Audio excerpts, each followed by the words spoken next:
Huwag pabigla-bigla sa pangako. Ikalimang kabanata.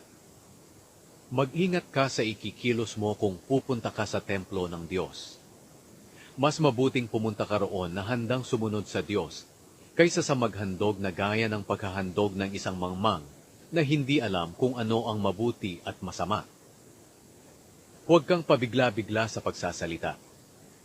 Mag-isip ka muna ng mabuti bago ka mangako sa Diyos. Tandaan mo na ang Diyos ay nasa langit at ikaw ay nandito sa lupa. Kaya mag-ingat ka sa pagsasalita.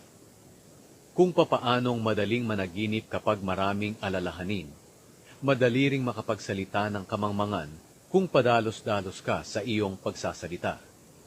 Kapag nangako ka sa Diyos, tuparin mo agad ito. Tuparin mo ang ipinangako mo sa Kanya, dahil hindi siya natutuwa sa mga hangal na hindi tumutupad sa mga pangako. Mas mabuti pang huwag ka nalang mangako, kaysa mangako ka at hindi mo naman tutuparin. Huwag kang magkasala sa iyong pagsasalita, at huwag mong sabihin sa pari na nasa templo na hindi mo sinasadya ang iyong pangako sa Diyos. Dahil magagalit ang Diyos kung gagawin mo ito at sisirain niya ang lahat ng pinaghirapan mo. Ang sobrang pananaginip at pagsasalita ay walang kabuluhan. Sa halip, matakot ka sa Diyos. Walang kabuluhan ang kayamanan. Huwag kang magtaka kung makita mo sa inyong lugar na ang mga mahihirap ay inaapi at pinagkakaitan ng katarungan at karapatan. Dahil ang mga pinunong gumigipit sa kanila ay inaalagaan ng mas nakatataas na pinuno. At ang dalawang ito ay inaalagaan ng mas mataas pang pinuno. Pero mas lamang pa rin ang nakukuha ng hari sa kita ng lupain ng mahihirap, kaysa sa lahat ng mga pinuno. Ang taong maibigin sa pera at iba pang kayamanan, kailanman ay hindi masisiyahan. Wala rin itong kabuluhan. Kung dumarami ang kayamanan mo, dumarami rin ang nakikinabang nito. Kaya wala kang mapapala sa kayamanan mo, kundi pagmasdan lang ito.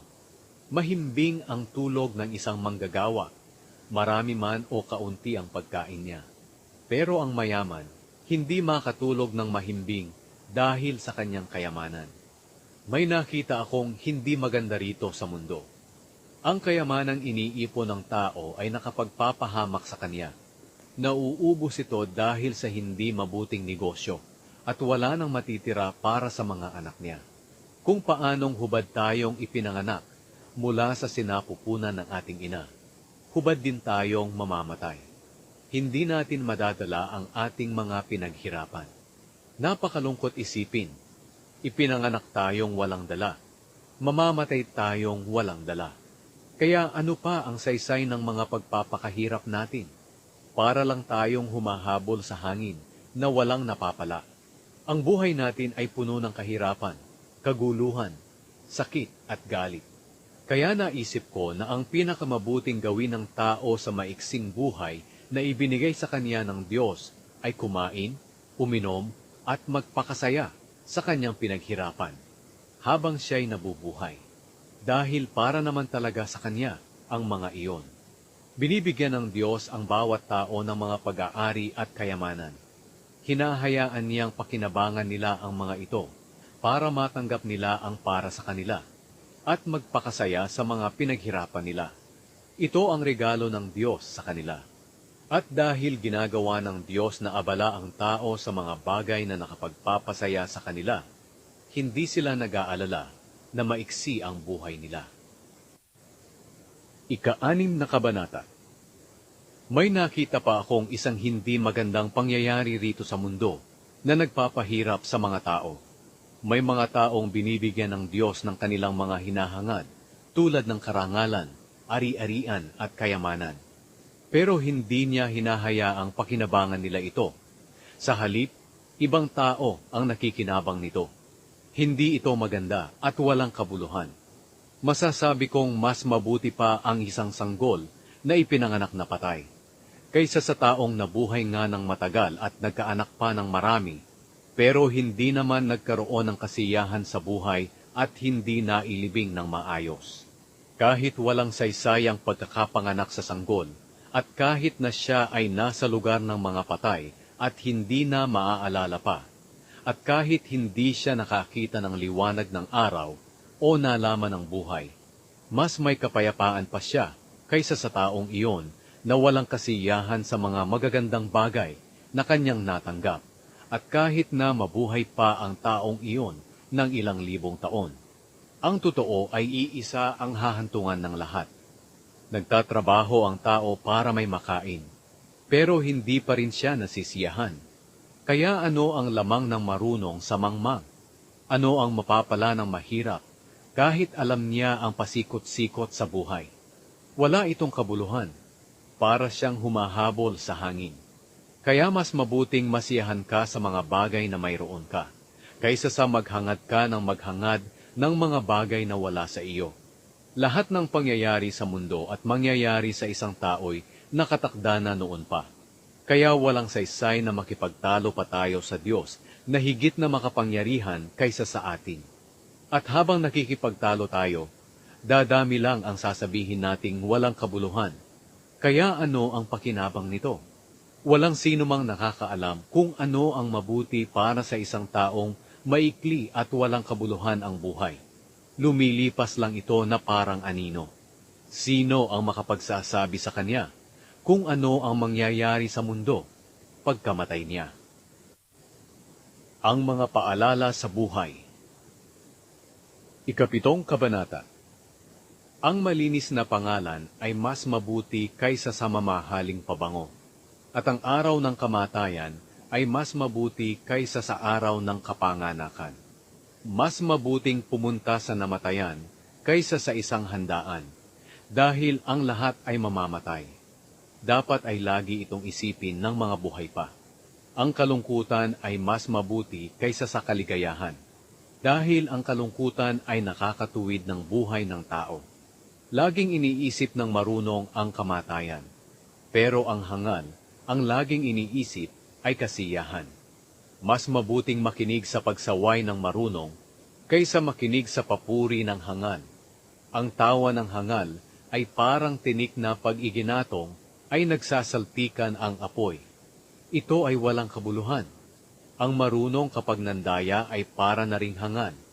Kung tumatanggap ka ng suhol, sinisira mo ang sarili mong dangal. Mas mabuti ang pagtatapos kaysa sa pagsisimula.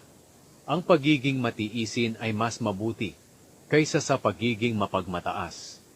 Huwag maging magagalitin, dahil ang pagiging magagalitin ay ugali ng mga hangal. Huwag mong sabihin, bakit mas mabuti pa noon kaysa ngayon? Dahil ang tanong na iyan ay walang katuturan. Ang karunungan ay mabuti gaya ng isang pamana. Pareho itong nakakatulong sa mga namumuhay dito sa mundo. Nagbibigay din ito ng proteksyon, gaya ng pera. Pero higit pa roon, iniingatan nito ang buhay ng nagtataglay nito. Pag-isipan mo ang ginawa ng Diyos. Sino ang makapagtutuwid ng kanyang binaluktot? Magalak ka kung mabuti ang kalagayan mo. Pero kung naghihirap ka, isipin mong ang Diyos ang gumawa sa dalawang bagay na ito, para hindi natin malaman kung ano ang mangyayari sa araw ng bukas. Sa buhay kong walang saysay, nakita ko ang lahat ng bagay. Ang matuwid ay maagang namamatay sa kabila ng kanilang matuwid na pamumuhay. At ang mga masasama, sa kabila ng kanilang kasamaan, ay nabubuhay ng matagal. Huwag mong ituring ang iyong sarili na sobrang matuwid at marunong, dahil kung gagawin mo iyon, sinisira mo lang ang iyong sarili. At huwag ka rin namang magpakasama o magpakamangmang, dahil baka mamatay ka naman nang wala sa oras. Huwag kang pasobra sa mga bagay na iyon. Dapat balanse lang, dahil ang taong may takot sa Diyos ay hindi nagpapasobra sa anumang bagay. Higit na malaki ang magagawa ng karunungan sa isang tao, kaysa sa 10 pinuno ng isang bayan. Wala ni isang tao rito sa mundo ang laging gumagawa ng mabuti at hindi nagkakasala. Huwag mong pakikinggan ang lahat ng sinasabi ng tao, at baka mismong alipin mo ang marinig mong nagsasalita laban sa iyo. Dahil alam mo sa sarili mo na marami ka ring pinagsalitaan ng masama. Sinubukan kong intindihin ang lahat ng nangyayari rito sa mundo sa pamamagitan ng aking karunungan. Akala ko'y maiintindihan ko, pero hindi pala. Hindi ko kayang intindihin ang mga nangyayari dahil mahirap talagang maintindihan at walang sino man ang makakaintindi nito. Pero patuloy akong nag-aral at nag-usisa para makamit ko ang karunungan at masagot ang aking mga katanungan at para malaman ko kung gaano kahangal ang taong gumagawa ng masama at kung gaano kasama ang isipan ng taong gumagawa ng kahangalan. Napagalaman kong ang babaeng nanunukso ay mas mapait kaysa sa kamatayan. Ang pag-ibig niya ay parang bitag, at ang mga kamay niya na yumayakap sa iyo ay parang kadena. Ang taong nakalulugod sa Diyos ay makakatakas sa Kanya, pero ang taong masama ay mabibitag niya. Sinasabi ko bilang isang mangangaral, iniisip kong mabuti ang bawat bagay sa paghahanap ko ng kasagutan sa aking mga katanungan. Pero hindi ko pa rin natagpuan ang mga kasagutan. Ngunit ito ang aking natuklasan. Sa 1,000 lalaki, isa lang ang matuwid. Pero sa 1,000 babae, wala ni isang matuwid. Higit sa lahat, ito ang nalaman ko. Ginawa ng Diyos ang tao na matuwid, pero nag-iisip ang tao ng maraming paraan para maging masama.